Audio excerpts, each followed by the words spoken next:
Hello, my name is Jason J. Rock Houston. You're listening to Riffs Magazine. We can be found on the web at www.chaoticriffs.com. Our special guest tonight is everybody's favorite gender-bending Granny, Granny Forbear. How you doing, Granny? Granny Forbear here, Jason. Now, you know, I'm doing good. I'm staying one step ahead of the shovel.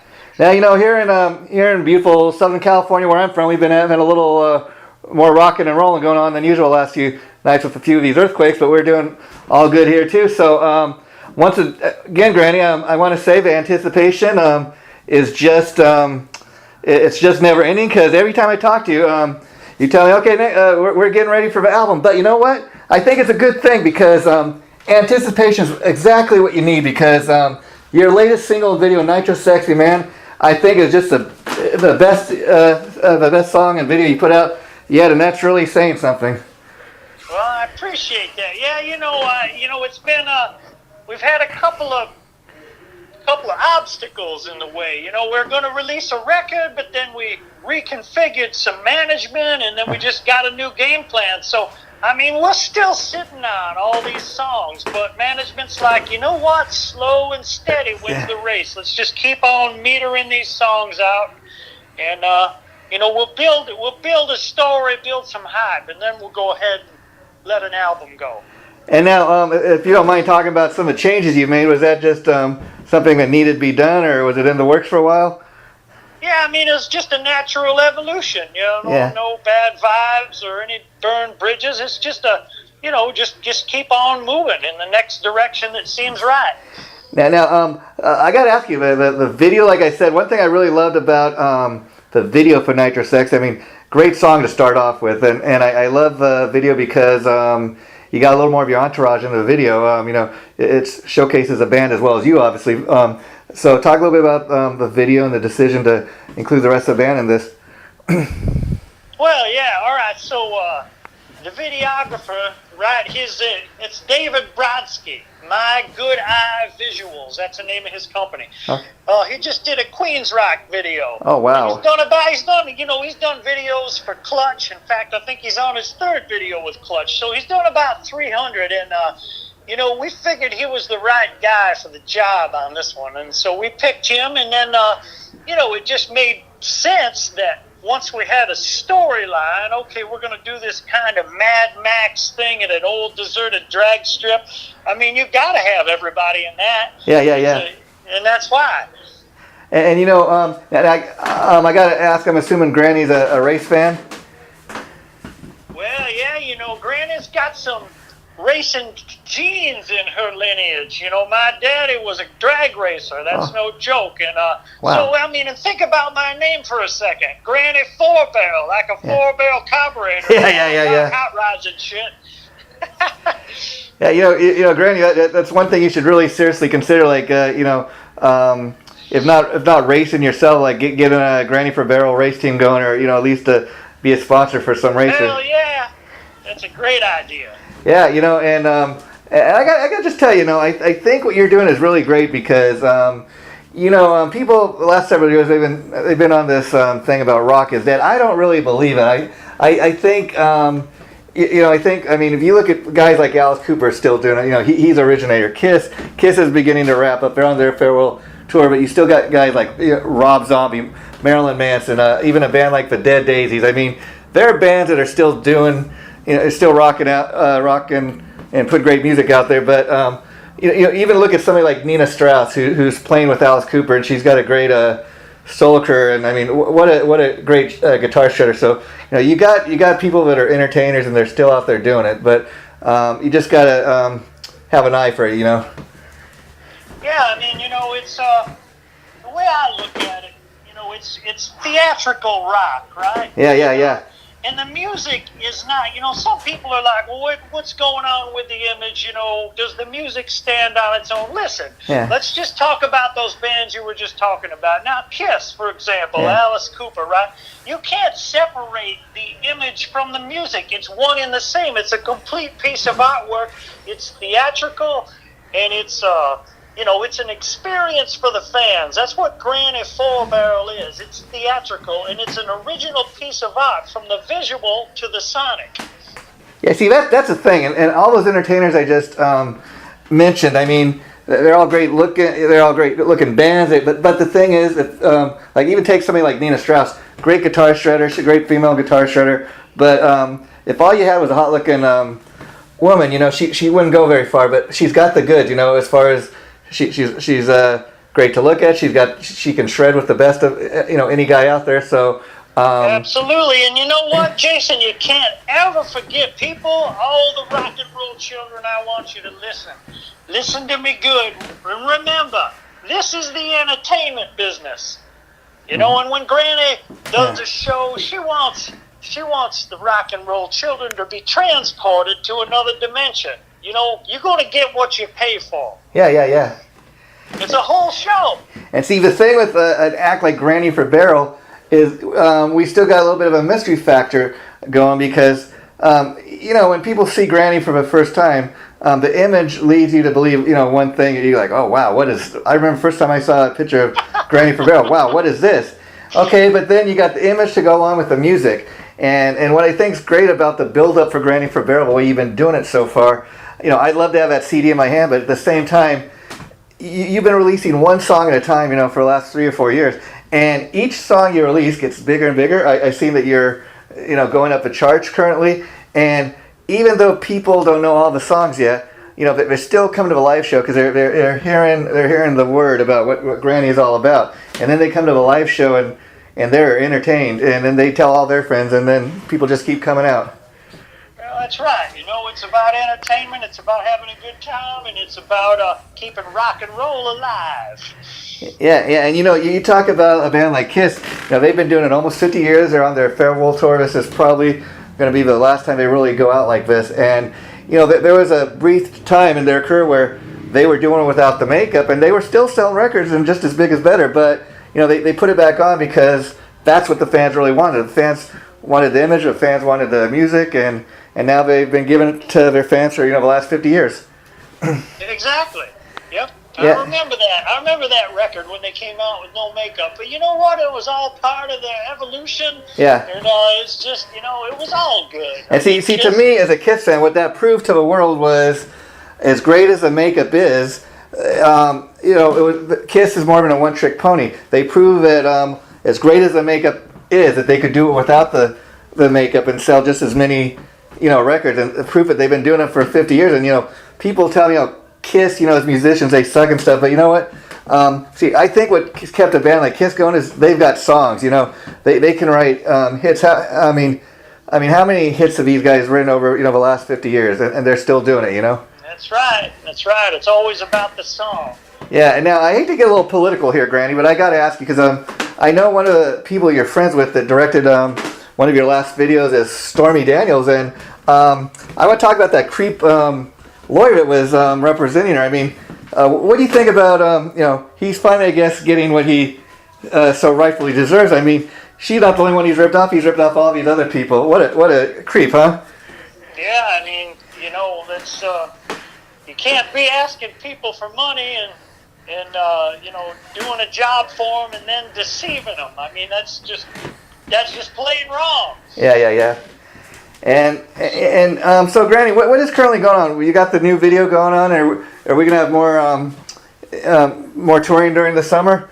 Yeah, so we're gonna have some select shows throughout the summer. One of them's coming up here this month, July 30th, in New York City at the Bowery Electric. All right, and then we're putting together. There's going to be a few more, like individual shows, not a tour this summer, but there will be a fall tour. We're working on it right now. Wow. And I know Halloween's always a big night for you. You got anything special planned for Halloween coming up? Yeah, Halloween is...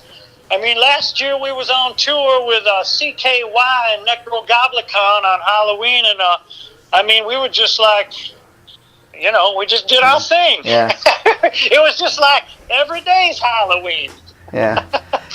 And now I got to ask you, Granny. We've been talking about some other bands that are, like big time rock bands and stuff. Did you get a chance to see the Motley Crue film, The Dirt? And I was just curious if you're at all a Motley Crue fan. I did not see that, but I am. I like Motley Crue a lot, and but I ain't seen it. but I'm gonna watch it. I see the thumbnails whenever I'm watching some stuff on YouTube. I see them pop up, and I just ain't had the time. I'm sure you're busy with your own career, but Motley Crue's one of those bands too that they've kind of wrapped it up too, but they're still kind of just as popular as ever. And the thing about the movies, I'll tell you this much: if you're a fan, you're gonna dig it. Except for I'll say this: the timeline is kind of all over the place. There's certain things I guess they had to fit in the movie.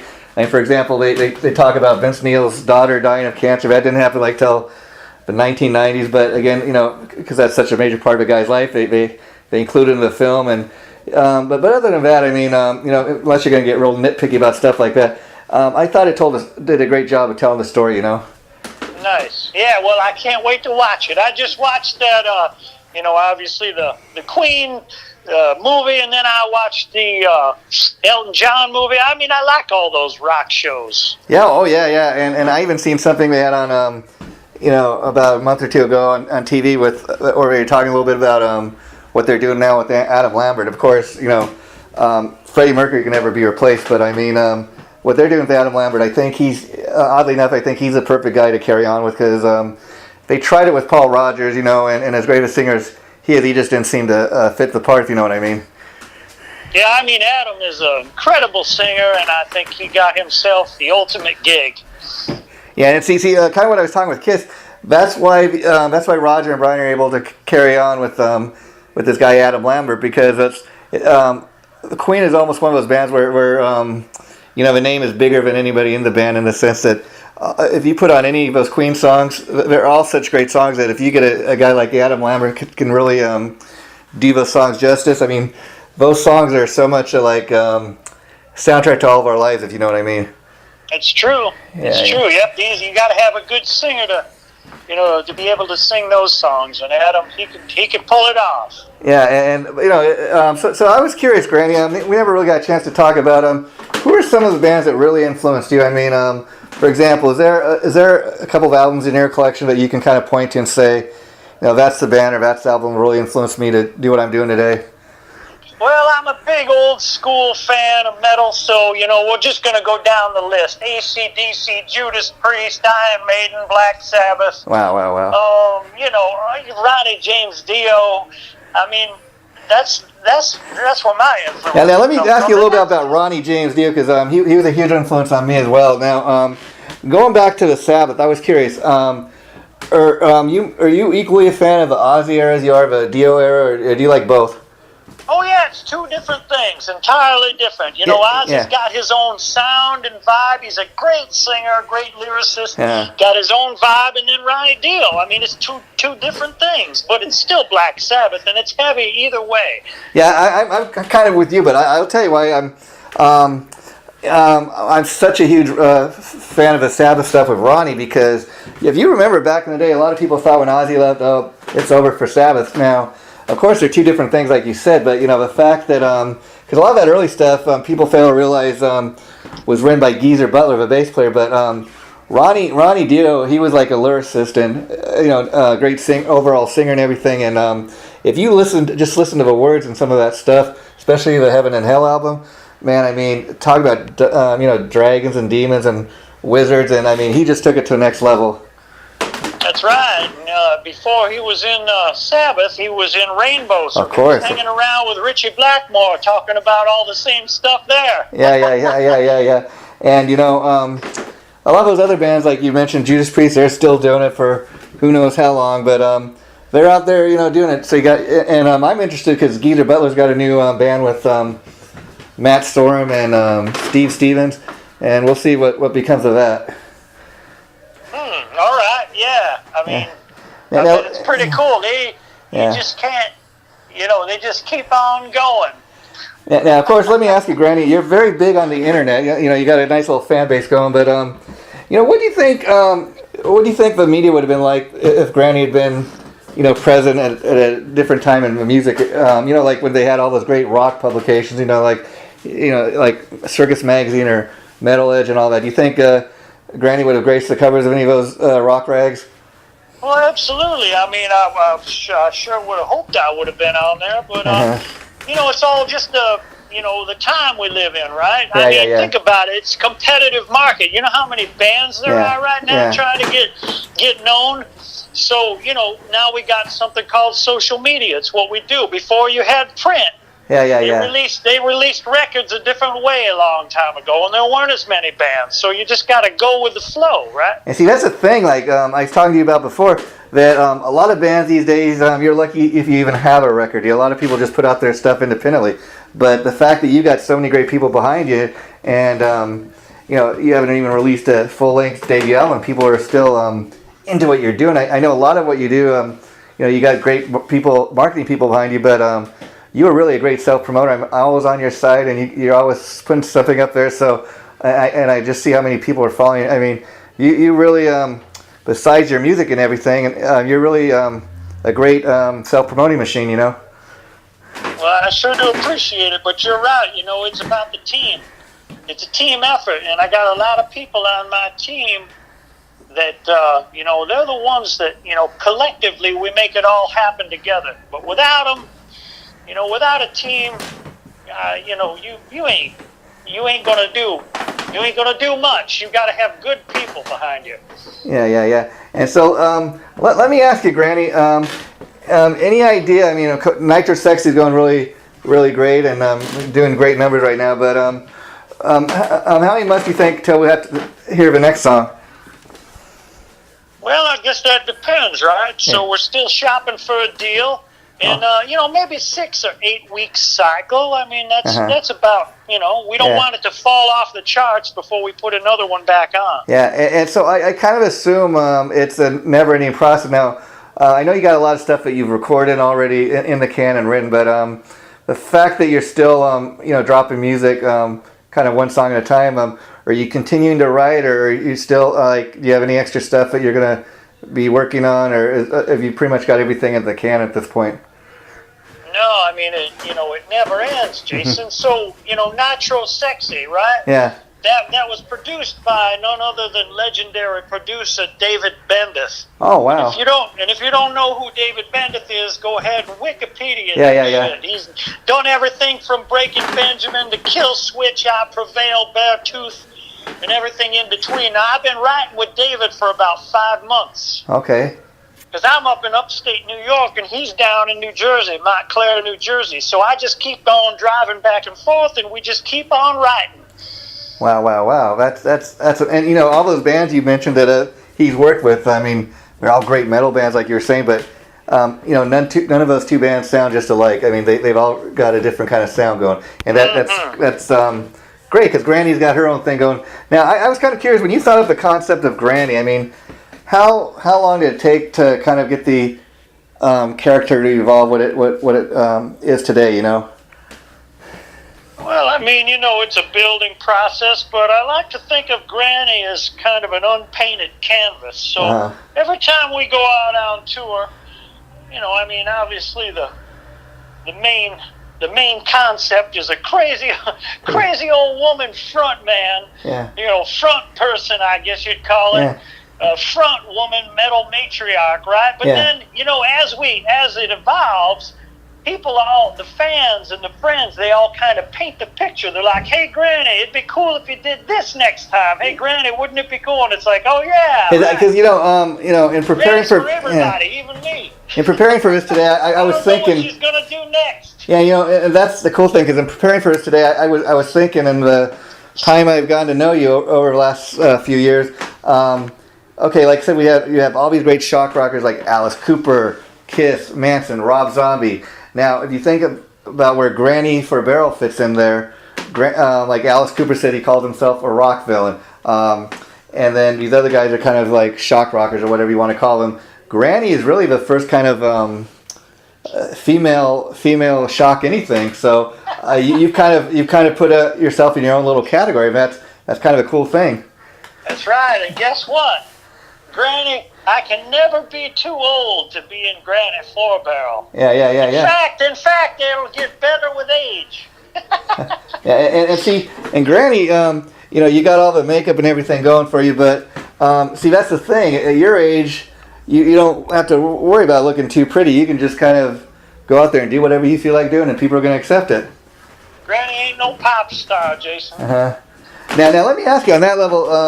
Would you ever like could you ever see a day of going on stage and like coming out of your costume just for the? Yeah, I mean, well, who knows? Let's see what'll happen. Maybe it'll be more like a Norman Bates kind of thing, right? Yeah. Maybe I'll just be dressed as myself and I'll be having a conversation with Granny in my head, and then I'll go backstage and then Granny will come out. I don't know. And talking a little bit about the image and all this, that's a cool thing about like a song like Nitro Sexy, because initially people may not even realize who Granny for a Barrel is, but they hear, oh, this song is called Nitro Sexy. You get one image in your head, and see, people just, they have a play on words, like they hear a title like Nitro Sexy, and automatically they got an image of what the video is going to look like, what the song's actually about. And then Granny for Barrel pops up in the video, and they're like, wow, what is this? I wasn't. This is a new kind of sexy, Yeah. Yeah, I hear you, Jason. Yeah, but it's all fun, and see, that's the cool thing is each one of these tracks you've released so far, each one of the videos, like they just keep getting better and better. And the thing is, they all stand out on their own. I mean, I'm just as big of a fan as the first song, Freak Flag, when it came out, but each song you put out, it's like it leaves me wanting more. Well, I sure do appreciate that. Yeah. We were just having fun creating some unique art and some good songs for everybody. And see, like you're still in the process of kind of creating this beast, this character, Granny for Barrel, and the cool thing, it seems to me as a fan, is there are no rules. It just is what it is, and whatever comes out that's what it is. It's rock and roll, man. Yeah, as they say, rules are made to be broken. Now, I was curious, Granny, you've been all over the U.S., but I'm sure like people are checking you out like in other parts of the world. Where are you finding that like where outside the United States, like in other countries, are you finding that people are really digging what you guys are doing? Well, I do seem to see quite a few Rammstein fans following Granny here and there. Well, that's for some amazing. reason they kind of follow us, and well, I know why, because Rammstein is fucking cool, man. Yeah. And those guys, like, they have no limits put on them, musically or visually. They do whatever the hell they want. I love that band, and so.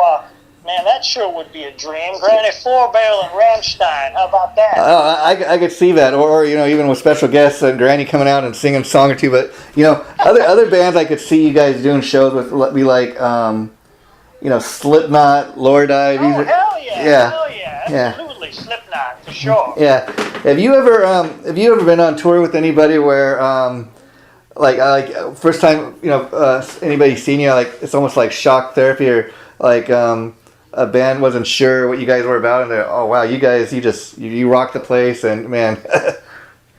Well, I mean, there's definitely a few folks around each night that have no idea what's about to happen. So, we might take them by surprise, but hopefully we win them over. And last tour we went on, remember, we was with CKY and Necro Goblicon, and they got the Little John Goblicon running around on stage. So, that was pretty fucking cool. I was like, I didn't even know about them guys. Yeah, until we toured with them. Now, Granny, you're talking about, you're kind of like an old school person like me when it comes to music, but what's on your playlist currently? Like, what are some of the bands you're checking out? Well, let's see. What do I like? Well, I do like, what's that band, Motionless in White? Is that right? Oh, that band's got a song called Brand New Numb. Oh, Brand New Numb. I like new bands like Dinosaur Pile Up. Wow, okay. Yeah, I like Nothing More. I think they got a killer singer in that band. Of course, I like, Rammstein, and I vacillate between old school, 90s stuff. I like Pantera, Alice in Chains, but I'm not just limited to heavy metal, right? Right. I listen to all kinds of stuff. Sometimes if I'm driving around listening to Sirius, I might put it on electronic dance chill. Wow. Just fucking, just crank it up like techno and shit. I just like something that feels good. As long as it's a good song, I don't care. Yeah. Now, on that note, let me ask you, Granny. Like, could you ever see Granny for Barrel like doing something like a little dangerous in the sense of like maybe Granny does disco or like kind of what Kiss did with they put out the song "I Was Made for Loving You" or even like Granny doing a rap tune or something like that, or even going full blown acoustic. Well, it's interesting that you say that, because I'm going to tell you something right now, Jason. Sure. So, when I was just down in Montclair, New Jersey, recording a new batch of songs, I got something that's coming up, and it depends on when management wants to let it go, but it's a fucking killer track. Okay. It's from the 70s, and it's a disco song, and we redid it. Now is this, I think we were talking about this the last time, I believe you were telling me that you were working on a Donna Summer song. Is that what this is? You got it. That's right. I Feel Love. I wonder what that's going to sound like. Wow. Yeah, I mean, I'll tell you this right now. It's one of my favorite songs that I've ever done. Wow. And I think we put our stamp on it. Wow, that's sitting in the hopper, ready to go. That's cool. Now, you I don't know if you're able to reveal this. You also told me that you've also got in the Can of Judas Priest cover. Can you talk at all about that? Well, I mean, I just gotta hold it. Okay. To the vest right now, but it's still sitting there, just waiting. Okay, now on that note, I told you it was off British steel, so I mean. Okay. Well, we can use our imagination on that now. On that level, we got to ask you, Granny. When you're doing a cover, there's one of two rules generally. A lot of people have the philosophy that just kind of stay as true as you possibly can, and other people got the belief, if you're going to redo a great rock classic, you got to kind of put your own spin on it. What's your take on that? Well, I think it's a little of both, right? Yeah. I mean, first of all, if it's a legendary song, that means it's a good song and it was a hit. Right? So you can't ever deny that, and you're not going to change it so much that you don't recognize it, because that'd be fucking stupid. Yeah. And you might as well just write another song, right? But you gotta, I think every artist should, at least invest enough time to put their own personal stamp on it so that it's not an exact remake. Yeah, a perfect example of that is the band Tesla. Back in the 1990s, they put out this great acoustic live album. It was like they kind of pretty much launched the big unplugged thing with MTV and everything, but they released a song which was originally done by another band called Signs. And I've done a little research on this, and I talked to some of the guys in the band, and they're telling me that their version was actually bigger than the original version. And a lot of people have never even heard of this song before, but then they go back after hearing the Tesla version, and it sounds a little different, but see, that's the funny thing, like Tesla, everybody thinks they wrote that song even though they didn't. That's because it just became such a huge hit. And another example of that is I was talking to Frankie Banali a couple of years back, and he was telling me Quiet Riot had those two big hits with the Slade songs. He said, okay, you know what? Quiet Riot got the fame. We kind of became known for doing those songs, but the guys in Slade, they were the ones making all the money. Yeah, because they own the publishing. Yeah. So it's kind of a trade-off. Long before I knew who Slade was, I just heard, come on, feel the noise. Yeah. Mama, we're all crazy now. Yeah. And I was like, oh, this is cool.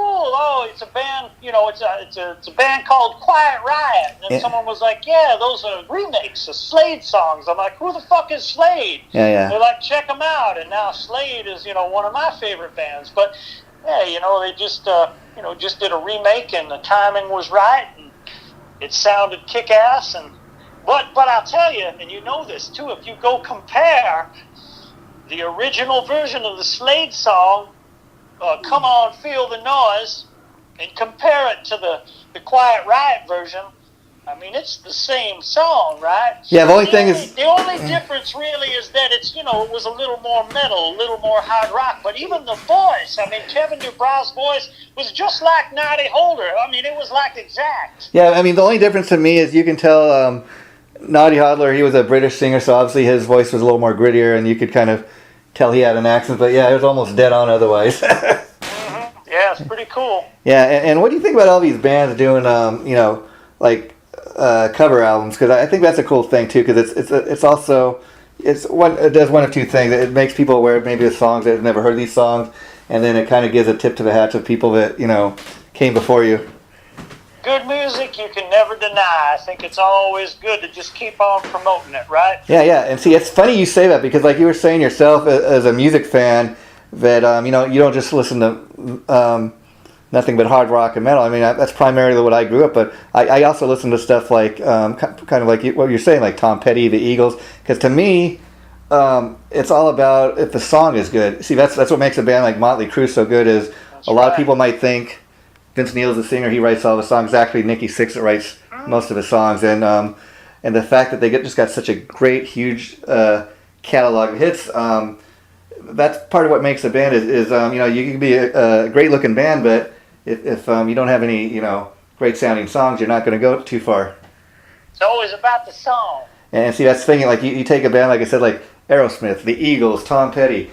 These are people that have had lasting careers because you know, they know how to write a good tune. If all they did was just get up on stage and play their instrument, and that's all they had, they're not going to go very far. It's true. You know it. Yeah. And so, Granny, I want to thank you for taking time to talk to us today. Is there anything else you'd like to discuss before we wrap it up?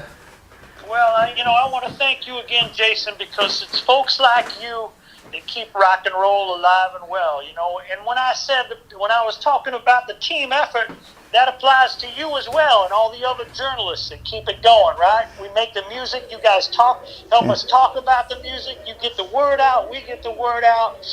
You know, well, see, the thing is, you give us something to talk about. I mean, and not only with your great music and your great image and everything, but you know, you keep us wanting more. And my whole thing is like, is I'd rather spread the love about something that I can get behind or something that I love, rather than trying to trash something. You know, because even a band that I'm not say necessarily a huge fan of, I got a talent for anybody who can get up on stage and do what you guys do. Because that's something I'll never be able to do. You know. You know, that's a good attitude to have. It's the same attitude I have, you know, and that's something that I want to say, you know, before I leave here. It's like, if a person is good with themselves, right? Yeah. They love themselves, well, they're generally not going to be picking on other people and criticizing them because they understand human beings. They're like, well, that person's different. Yeah. And that's the thing about haters and people that put other people down. They try to hurt them or put them down or criticize them. But actually, I mean, the reason why they do that is because, hey, they're either insecure, they don't care about themselves, and it's all fear-based. Yeah. You know, Granny, I'll give you one last thing to think about before we wrap this up. You know, we're talking a little bit about you know, bands like Kiss and Alice Cooper and Motley Crue and all that. And early on, everybody's telling Kiss, you know, before they even had a single hit and they were just starting out, everybody's telling these guys, you know, you guys, you got great sound and songs, great music, but you need the makeup. Really, I don't think you guys are going to go anywhere with the makeup. And it's what ended up becoming one of the biggest selling points of the band. And if they listen to all those other naysayers, just think about where they might have gone. Exactly. Just celebrate your uniqueness. That's all. And see, that's how a band like Kiss has been able to last for 50 years because, like Frank Sinatra, they did it their way. And I want to end on this, Granny. One thing I want to give you something to think about is Granny Forbero. You've got your own entity. You got your own little thing going. A great little character there. And very much I see that you got the loyal fan base. Much like bands like Kiss and Motley Crue, these other bands we're talking about. Have you ever thought about giving the fan base like a name, kind of, you know, like the Kiss Army or Granny's Kitties or something? I mean, it just... I think we should do something. Maybe we call it Granny Nation. Granny Nation, there you go. Granny Nation, or we call it everybody and their grandmother. I can see, we just got to further spread the word about Granny, because I think the more people know about Granny, the more Granny love there's going to be, and that's a good thing to me. I sure do appreciate it. Okay, well, you take care, and I promise you, anytime you drop a song, we're gonna talk about it. I apologize for the delays in getting the interview done, but like I told you, I was gonna make sure we get it done, and we finally did. So thanks for taking time to talk to us. I really appreciate it. And once the interview's up in a few days, I'll be sure to let you know. Okay? All right. Well, I sure do appreciate it. Thanks for taking the time, Jason, and thanks everybody for listening. And we'll see you down the road. Anytime, Granny. You know you're part of a family, so you take care, and we'll be talking to you. Okay? All right. Take care now. Okay. Bye-bye.